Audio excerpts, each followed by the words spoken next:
Hey guys, আজকে আমি জোম্যাটো থেকে অর্ডার করেছিলাম সিঙ্গুরের বিগ বস রেস্টুরেন্টের মাটন বিরিয়ানি। আর এইটারই আজকে ছোট করে করব রিভিউ। আর এই ভিডিওটা প্রচুর ইন্টারেস্টিং হবে, কারণ আমার ফুড ব্লগগুলো আমি যতটা পারি রিয়েলিস্টিক বানানোর চেষ্টা করি। আমি ভুয়ো কথা বলি না, যেটা আমার খেয়ে ভালো লাগে সেটাকে ভালো বলি, যেটাকে খারাপ লাগে খারাপ বলি। তো আজকে সকাল সকাল আমি রেডি হয়ে গিয়েছিলাম, কারণ আমার যেতে হবে অফিসে। কিন্তু আজকে সকাল থেকে ওয়েদারটা খুবই খারাপ হয়েছিল, আর সকাল থেকেই বৃষ্টি পড়া চালু হয়ে গেছিলো আমাদের এখানে। আর আজকে সকালে ব্রেকফাস্টে লুচি আর আলুর তরকারি খেয়ে আমি চলে গিয়েছিলাম অফিসে। আর আমাদের ইন্টেরিয়ার ফাউন্টেন তৈরি হচ্ছে, যেগুলো দেখেছো তোমরা আমার ইউটিউব চ্যানেলের মিনি ব্লগে। আর তোমরা যদি দেখতে চাও এগুলো হ্যান্ড ওভারের পর আর ফিনিশ করার পর কেমন লাগবে সেটা দেখতে হলে তোমাদের আমার ইউটিউব চ্যানেলে গিয়ে শর্টস সেকশানে যাও, ওখানে দেখতে পারবে। ওখানে আমি ভিডিও ছেড়ে রেখেছি। আর এগুলো আমরা প্যাকিং করতে লেগে পড়েছিলাম, কারণ এই মালগুলো আমাদের চলে যাবে বোকারো রাম মন্দিরে। আর বোকারো যারা চেনো না তাদের বলে দিই, এটা হচ্ছে পুরুলিয়ার কাছে। আর এই মালগুলো যেহেতু ফাইবার দিয়ে তৈরি ছিল, সেই জন্য ফেটে ফুটে যাওয়ার ভয় বেশি। তাই জন্য আমরা এগুলোকে ভালোভাবে প্যাকিং করছিলাম ফোম দিয়ে, যাতে না কোনো ফেটে ফুটে যায় বা কোনো ড্যামেজ হয় আমাদের প্রোডাক্টগুলোতে। আর এগুলো টোটালি বহুত বড় বড় তিনটে ছিল ইন্টেরিয়ার ফাউন্টেন, যেটা আমরা প্যাকিং করে আমি চলে এসেছিলাম আমার বাড়িতে। আর বাড়িতে এসে আমি জোম্যাটোটা ওপেন করে নিয়েছিলাম, কারণ আমি অনেক দিন বাইরেকার খাবার খাইনি। তাই জন্য আজকে বিরিয়ানি খাবো ভেবে জোম্যাটোটা ওপেন করেছিলাম। পারলে আমি কিনেও আনতে পারতাম, কিন্তু সারাদিন অফিসে ক্লান্ত হয়ে গিয়ে আর আমার যেতে ইচ্ছা করেনি দোকানে। তাই জন্য আমি বাড়ি চলে এসেছিলাম, আর সিঙ্গুরে বিগ বস রেস্টুরেন্ট থেকে মাটন বিরিয়ানি অর্ডার করে দিয়েছিলাম।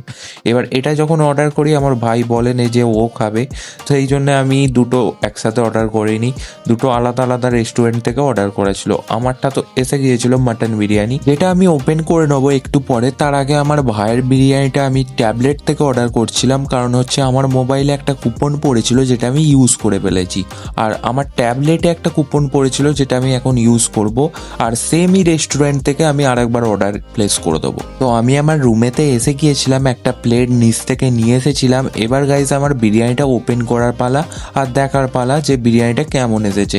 আর এর আগের বারে জোম্যাটো থেকে অর্ডার করেছিলাম পুষ্পা বিরিয়ানি, যেটার অবস্থা খুবই খারাপ ছিল। সেটা তোমরা আমার ইউটিউব চ্যানেলে গিয়ে দেখতে পারো, যে বিরিয়ানির সাথে পচা আলু দিয়েছিল আর কীরকম বিরিয়ানির রিভিউটা দিয়েছিলাম, সেটা তোমরা ভিডিওটা গিয়ে ওয়াচ করতে পারো। ওই ভিডিওটাতে তোমরা অনেক সাপোর্ট দেখিয়েছো, আর আমি আশা করি তোমরা এই ভিডিওটাতেও অনেক সাপোর্ট দেখাবে। আর তুমি যদি নতুন হয়ে থাকো আমার চ্যানেলে, অবশ্যই সাবস্ক্রাইব করে বেল আইকনটা অলে সেট করে দাও।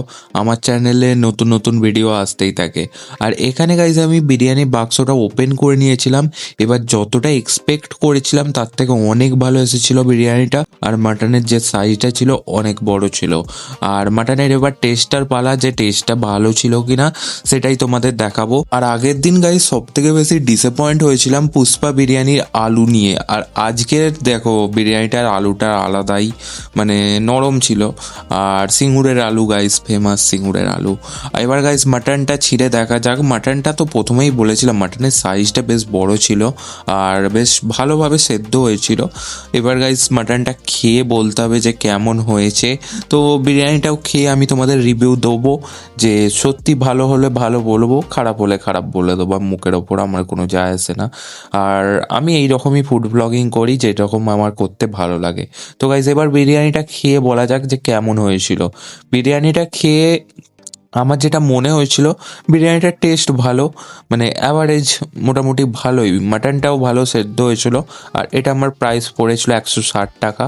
আর কুপন দিয়েছিলাম, কুপন যদি না দাও তাহলে দামটা একটু বেশি পড়তে পারে, আর এক্সট্রা চার্জ একটু পড়তে পারে। আর আমার গোল্ড মেম্বার ছিলাম, আমি 1 টাকা দিয়ে গোল্ড মেম্বার করা ছিল, যার কারণে একটু কম পড়েছে। আর কার কার আমার মতো এরকম লঙ্কা দিয়ে বিরিয়ানি খেতে ভালো লাগে তারা কমেন্টে জানাও। আর যারা সিঙ্গুর থেকে দেখছো আমার ভিডিওটা, তারা অবশ্যই এই রেস্টুরেন্ট থেকে একবার অর্ডার করে বিরিয়ানিটা খেয়ে দেখতে পারো। আর এই রেস্টুরেন্টকে আমি 10-এর মধ্যে নাম্বার দিচ্ছি, নাম্বার হচ্ছে 8। আর এই বিরিয়ানির টেস্ট অনেকটাই ভালো ছিল। আর তোমাদের তো আগেই বলেছি মাটনের পিসটা ভালোভাবে সেদ্ধ হয়েছিল। আর আজকের মতো এটুকুই থাক। আর তোমাদের একটাই রিকোয়েস্ট, তোমরা যদি নতুন হয়ে থাকো আমার চ্যানেলে, অবশ্যই সাবস্ক্রাইব করে বেল আইকনটা অলে সেট করে দাও। সুস্থ থেকো, ভালো থেকো, দেখা হচ্ছে নেক্সট ব্লগে।